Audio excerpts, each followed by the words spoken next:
Good morning students. हम cost accounting में valuation and issue of material का chapter पढ़ रहे हैं और आज अपन इसका लास्ट टॉपिक करेंगे कि जब अपन सामग्री मूल्य निर्धारण करने की विधि को बीच में ही परिवर्तित कर देते हैं। हमने डिफरेंट मेथड्स देखे। डिफरेंट मेथड्स को अपन ने पूरे क्वेश्चन में एक ही मेथड को करा काम में लिया। लेकिन कई बार ऐसा होता है कि हम कुछ महीनों तक एक मेथड को काम में लेते हैं, उसके बाद थोड़े टाइम बाद एक दूसरा मेथड काम में लेने लग जाते हैं, उसके बाद फिर हम मेथड को चेंज कर लेते हैं। सामान्यतः ऐसा नहीं होता कि हम अलग अलग मेथड के अकॉर्डिंग स्टॉक का वैल्यूएशन करें, लेकिन कई बार ऐसा होता है कि कुछ महीनों के बाद हम मेथड को परिवर्तित कर लेते हैं। थोड़ा सा ये कठिन होता है इस तरह के क्वेश्चंस को सॉल्व करना, लेकिन यदि अपन प्रैक्टिस करें तो उसको इजीली सॉल्व किया जा सकता है। एक प्रॉब्लम करेंगे इसके अपन। शाह लिमिटेड की स्टोर खाता बही में निम्न विवरणों को दर्ज कीजिए।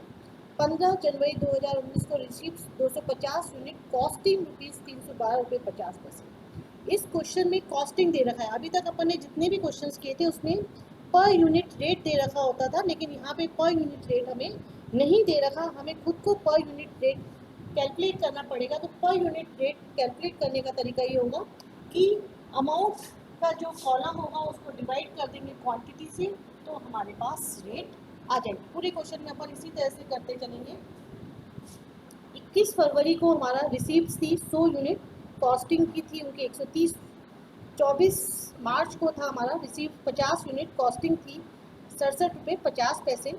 5 अप्रैल को हमने इशू कर दिए 55 यूनिट्स और यहाँ पे मेथड अपन ने काम में लिया लीफो। 19 तारीख को अप्रैल को हमने रिसीव करे 50 यूनिट, जिसकी कॉस्ट थी हमारी ₹70। 25 अप्रैल को फिर हमने इशू कर दिए 295 यूनिट्स और यहाँ पे अपन मेथड काम में लेंगे फीफो। पहले हम मेथड काम में ले रहे हैं लीफो मेथड और अब अपन काम में लेंगे फीफो मेथड। और 3 तारीख को फिर हमने चेंज कर दिया, 3 मई को इशू कर दिए हमने 40 यूनिट। यहाँ पे अपन काम में लेंगे इशू करते समय वेटेड एवरेज मेथड। तीनों मेथड इसी क्वेश्चन में अपने को काम में लेने हैं। सबसे पहले अपन काम में लेके चल रहे हैं लीफो मेथड। लीफो मेथड का मतलब होता है लास्ट इन फर्स्ट आउट। आपने 3 बार शुरू की, 3 महीनों तक सामग्री प्राप्त करी।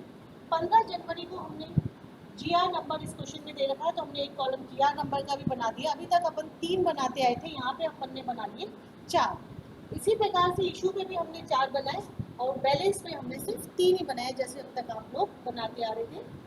15 जनवरी को हमने 250 यूनिट्स परचेज करे, रिसीव करें और इनकी कॉस्ट थी ₹312.50। ये क्वेश्चन में दे रखा है। हमें रेट निकालनी पड़ेगी, तो रेट निकालने का तरीका होगा ₹312.50 को 250 से डिवाइड कर दीजिए, तो आपके पास आ जाएगा ₹1.25। बैलेंस भी आ गया। फिर हमने 21 फरवरी को माल प्राप्त कर लिया 100 यूनिट, ₹130 के थे, तो हमारी पर यूनिट हो गई कॉस्ट ₹1.30। हमारे पास यहाँ पे अब 2 अलग अलग रेट का माल आ गया। पहले थे हमारे पास 250 और उसके बाद फिर आ गया हमारे पास 100 यूनिट्स। रेट थी हमारे ₹1.25 और ₹1.30, दोनों का अलग अलग था। अब अलग अलग को अपन ने टोटल अमाउंट निकाला, ₹442.50 आ गया। अधिकतर लोग आप ये भी कर सकते हैं, जब अपन अमाउंट के कॉलम में लिखेंगे वैल्यू, तो इन दोनों को अलग अलग शो करने की बजाय आप कंबाइन करके भी लिख सकते हैं। मैंने दोनों तरीके से लिख रखा है कि ₹442.50 कैसे आया। इसके बाद हमने 24 मार्च को फिर माल प्राप्त कर लिया 50 यूनिट, जिसकी कॉस्ट थी ₹67.50 और ₹1.35 इसकी पर यूनिट रेट। 3 अलग अलग प्रकार का माल हो गया, 250, 100 और 50। टोटल है हमारे पास 400 यूनिट्स। 3 अलग अलग रेट का, ₹1.25, ₹1.30 और ₹1.35। अब हमने 5 अप्रैल को इशू कर दिए 55 यूनिट।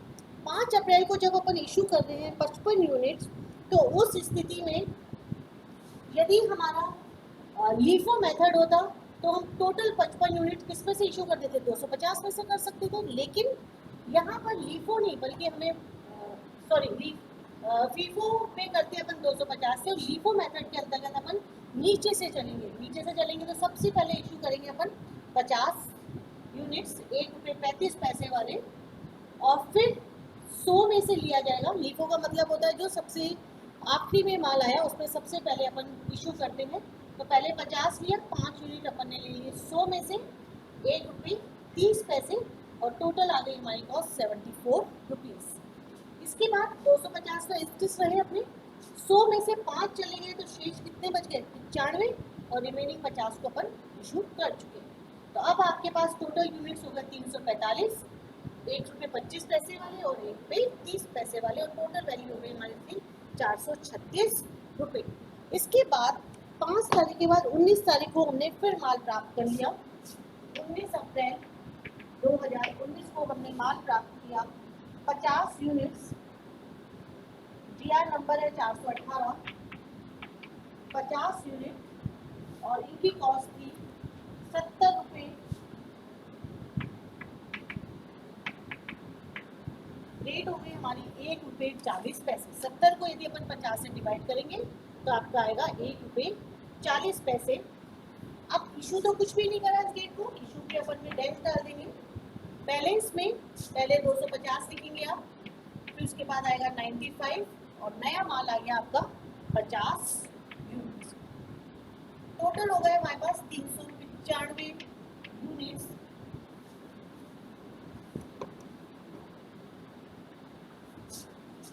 रेट ₹1.25, ₹1.30 और ₹1.40।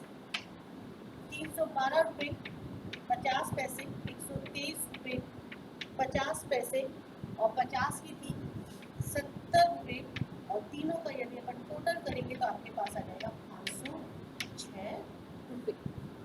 19 तारीख के बाद हमने 25 तारीख को इशू कर दिए 295 यूनिट्स, और यहाँ पे अपने को मेथड काम में लेना है first in first out. 25 April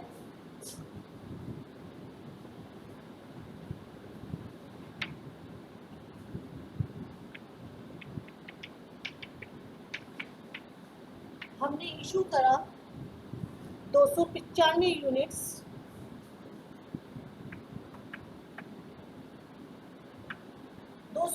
units करने अपने को फीफो मेथड से। फीफो का मतलब होता है first in first out method. First in first out में जो माल सबसे पहले आया उसको सबसे पहले अपन इशू करेंगे।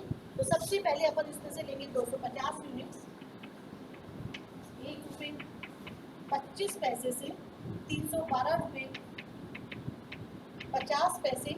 और अब आपको टोटल तो करने थे हमें 295, लेकिन अभी अपन ने किए 250, तो 95 में से अपन 45 यूनिट्स वो ले लेंगे, और रेट आएगी ₹1.30, और 45 को अपन ₹1.30 से मल्टीप्लाई कर देंगे, और टोटल आ जाएगा अपना 371। इसके बाद अब यहाँ पे शेष कितना बचा? 250 तो चला गया, 95 में से 45 चले गए, तो आपके पास बचते हैं 50 यूनिट्स ₹1.30 से, और फिर 50 यूनिट्स ₹1.40 के हिसाब से ₹70 के, टोटल हो गया हमारा ₹135 का माल आपके पास शेष बचा हुआ है। 25 तारीख के बाद आपने 3 तारीख को फिर से इशू कर दिए 40 यूनिट्स। 3/5/2013 को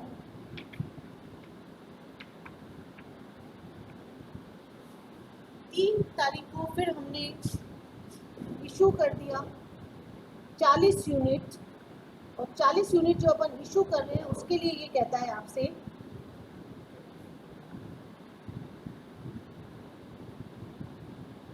वेटेड एवरेज मेथड।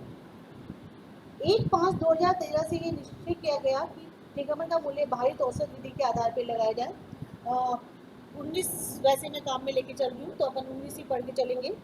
1 तारीख को ये कह रहे हैं हमने मेथड चेंज कर लिया और हमने इसको वेटेड एवरेज मेथड कर लिया। जब अपन ने मेथड चेंज कर लिया तो पहले अपने को उस मेथड के अकॉर्डिंग प्राइस निकालनी पड़ेगी। यहाँ पे हमने जो मेथड काम में लिया वो ले लिया weighted average method. Weighted average method निकालने का तरीका ये होता है कि जितनी भी अपने नंबर ऑफ यूनिट्स है उसको अमाउंट से डिवाइड कर दिए। तो 100 तो यूनिट्स है मेरे, और रेट कितनी हो जाएगी? ₹1.35, क्योंकि टोटल वैल्यू है हमारी 135। ये ₹1.35 पैसे मेरा आया है 135 डिवाइडेड बाय 100 से। और ये अपन ने मेथड काम में लिए, यहाँ पे लिख देंगे वेटेड एवरेज मेथड।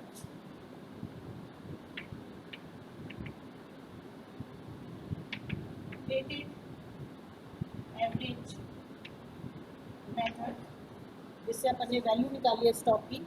और हमने फिर 3 तारीख को 40 यूनिट्स इशू कर दी। 3 तारीख को जब हमने 40 यूनिट्स इशू करें तो अब वेटेड एवरेज मेथड काम में ले रहे हैं, तो अपन 40 को मल्टीप्लाई कर देंगे 1 रुपये 35 पैसे से।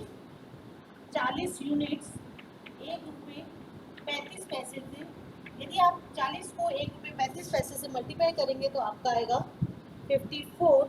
शेष बच जाएंगे आपके 60 यूनिट्स। रेट वही चलेगी आपकी 1 रुपये 35 पैसे, और 60 को यदि आप 1 रुपये 35 पैसे से मल्टीप्लाई कर देंगे तो आपका आ जाएगा 81। आप इसमें अपना नंबर दे रखा है इशू में, इसमें कोई भी नंबर नहीं दे रखा, तो अपन इसमें जो हमने MR नंबर लिख रखा है वहाँ पे डाल देंगे डैश। तो 3 अलग अलग मेथड काम में लिए। सबसे पहली बार अपन ने जब इशू करा तो यहाँ पे अपन ने काम में लिया LIFO method, last in first out. दूसरी बार जब अपन इशू कर रहे हैं तब अपन ने काम में लिया FIFO method, first in first out. और तीसरी बार हमने जो मेथड काम में लिया वो लिया वेटेड एवरेज मेथड। और स्टॉक का लास्ट में जो वैल्यूएशन हो रहा है वो हो रहा है वेटेड एवरेज मेथड से। और स्टॉक जो हमारे पास बचा हुआ है 60 यूनिट है 1 रुपये 35 पैसे के हिसाब से, और 81 रुपये मूल्य का हमारे पास स्टॉक बाकी है। तो इस तरह से ये क्वेश्चन हो गया। इसी तरह की आपकी बुक में एक ही प्रॉब्लम दे रखी है, तो उसको 1-2 बार करोगे सॉल्व तो ये इजीली सॉल्व हो जाएगा। Thank you.